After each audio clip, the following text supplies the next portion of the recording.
दोस्तों आज है 12 फरवरी 2022 और आइए चलते हैं बिहार सुबह की ताज़ा खबरों की ओर। लेकिन उससे पहले दोस्तों अगर आपने अब तक इस चैनल को सब्सक्राइब नहीं किया तो कर लें, जिससे कि आपको बिहार सुबह की ताज़ा खबर रोजाना मिलती रहे। बड़ी खबर, बिहार के शिक्षा मंत्री विजय कुमार चौधरी ने कहा कि राज्य में कक्षा 1 से लेकर 8 तक की परीक्षा जरूर ली जाएगी। पूरी परिस्थितियों का आकलन सूक्ष्म तरीके से कर रहे बिहार में अभी कोरोना की स्थिति सामान्य है। अगर ऐसी स्थिति रही तो परीक्षाएं जरूर ली जाएगी और इससे बच्चों की पढ़ाई मजबूत होगी। उन्होंने इस ओर इशारा भी किया कि उसके लिए आरटी के नियमों में कुछ बदलाव करना पड़े तो किया जाएगा। आपको बता दें कि पिछले वर्ष नियमों को शिथिल कर बच्चों को प्रमोट किया गया था। अगली खबर, भागलपुर, बांका सहित 5 जिलों में बारिश की संभावना, तापमान गिरने से बढ़ेगी ठंड। बिहार का कर्नाटक से मौसम कनेक्शन बन रहा और एक ट्रफ रेखा बिहार से झारखंड और छत्तीसगढ़ होते हुए कर्नाटक तक जा रही है। इसका प्रभाव बिहार के दक्षिणी पूर्व इलाकों में देखा जा सकता है। इस भाग के 5 जिले भागलपुर, बांका, जमुई, मुंगेर और खगड़िया के कुछ स्थानों में हल्की बारिश या फिर बूंदाबांदी हो सकती है। मौसम विभाग का कहना है कि मौसम के इस परिवर्तन से आने वाले 3 दिनों में रात के तापमान में 3 से 5 डिग्री तक की गिरावट देखने को मिल सकती है।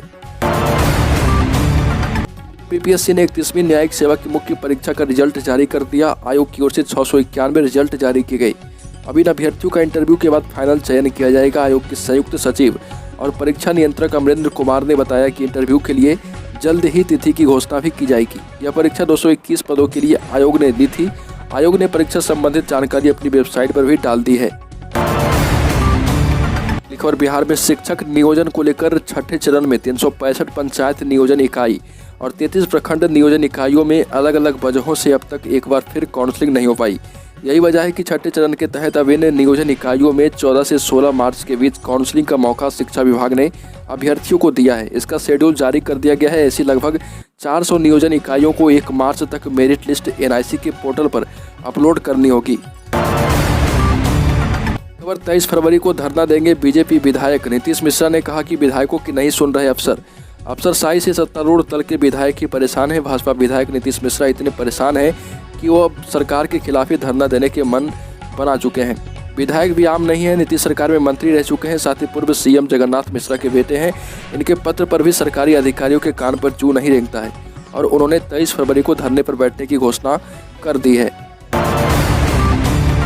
और बिहार बोर्ड मैट्रिक परीक्षा के दौरान परीक्षार्थियों के रोल नंबर के अनुसार ही प्रश्न पत्र और उत्तर पुस्तिका का वितरण किया जाएगा। परीक्षा शुरू होने के पहले सभी शिक्षकों को इसका मिलान करना है।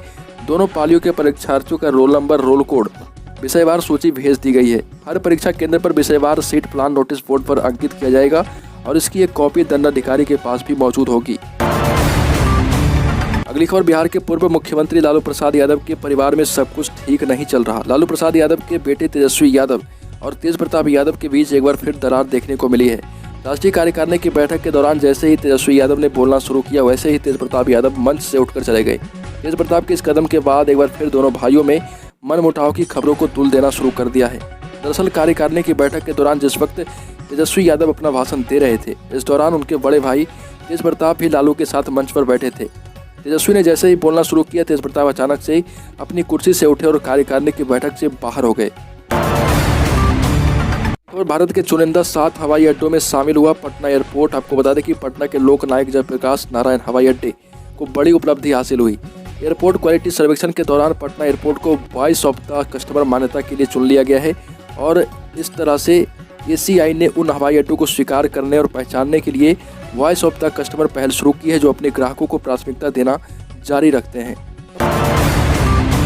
और राजद की राष्ट्रीय कार्यकारिणी की बैठक पटना के 5 स्टार होटल मौर्या में हुई और इसमें तय हुआ कि आरजेडी को देश के सभी राज्यों में मजबूती दी जाएगी। आरजेडी का खुला अधिवेशन 11 अक्टूबर को दिल्ली में होगा और इसमें राष्ट्रीय अध्यक्ष चुना जाएगा। जानकारी है कि लालू प्रसाद को ही फिर से राष्ट्रीय अध्यक्ष चुना जाएगा, लेकिन इसे प्रक्रिया के तहत किया जाएगा।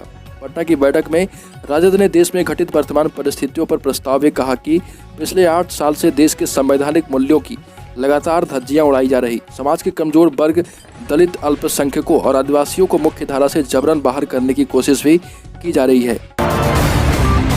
अगली खबर, जन अधिकार पार्टी के प्रमुख और पूर्व सांसद पप्पू यादव ने लखीमपुर किसान नरसंहार मामले के मुख्य आरोपी आशीष मिश्रा को इलाहाबाद हाईकोर्ट की लखनऊ बेंच से जमानत पर रोष जाहिर किया और कहा कि देश में एक संविधान 2 विधान क्यों। हम इस बिल के खिलाफ जनहित में सुप्रीम कोर्ट जाएंगे। और उन्होंने कहा कि हम कोर्ट का सम्मान करते हैं। जब सुप्रीम कोर्ट की मॉनिटरिंग में इस मामले में जांच बिठाई गई और उसमें केंद्रीय मंत्री अजय मिश्रा टेनी का बेटा आशीष मिश्रा दोषी पाया गया, उसको हाईकोर्ट से बेल मिल जाना आश्चर्यजनक है। नवादा में गार्डों को बंधक बनाकर गोदाम में लूटपाट। नवादा जिले के अकबरपुर थाना क्षेत्र के धंधारी मोड़ स्थित विद्युतीकरण का काम कर रही निजी कंपनी के गोदाम में लूटपाट की वारदात हुई। गोदाम के 2 गार्डों को बंधक बनाकर उनके साथ मारपीट की गई। बदमाशों ने गार्ड का बंदूक व लाइसेंस भी छीन लिया। 8 से 10 की संख्या में रहे अपराधी पिकअप वैन लेकर पहुंचे थे। सभी हथियारों से लैस थे। करीब 15 लाख रुपए का सामान चोरी होने की बात कही जा रही। आपको बता दें कि कोली केयर इंडिया लिमिटेड नामक कंपनी खेतों तक बिजली पहुंचाने का काम कर रही है। 2 सालों से कंपनी का गोदाम धंधारी मोड़ के पास बना है। घटना के बाद गार्डों ने कंपनी के प्रोजेक्ट मैनेजर अशोक कुमार सिन्हा को पूरी जानकारी दे दी है।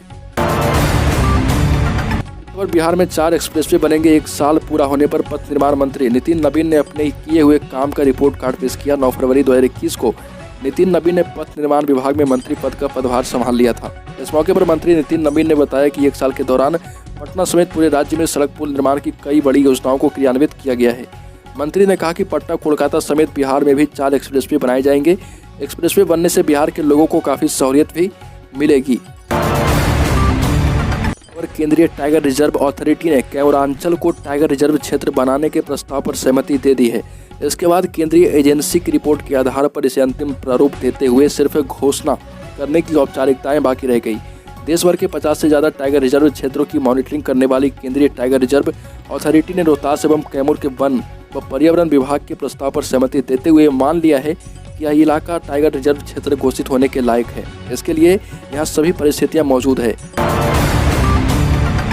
खबर आरआरबी एनटीपीसी के छात्रों के हंगामे के बाद सबसे चर्चित हुए खान सर देर रात पटना के पत्रकार नगर थाना पहुंचे। आंदोलन भड़काने को लेकर खान सर पर प्राथमिकी दर्ज हुई थी।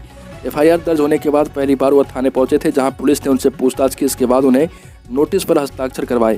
प्रशासन ने उन्हें सख्त हिदायत दी है कि और कहा है कि जब तक जांच की प्रक्रिया पूरी नहीं हो पाती तब तक वह बिहार से बाहर नहीं जा सकते, यानी उन्हें दूसरे राज्यों में जाने पर फिलहाल पाबंदी लगा दी गई है। तो दोस्तों, बिहार की सुबह की ताज़ा खबरों में अभी के लिए इतना ही। अगर आपने अभी तक इस चैनल को सब्सक्राइब नहीं किया तो कर लें, जिससे कि आपको बिहार सुबह की ताज़ा खबर रोजाना मिलती रहे।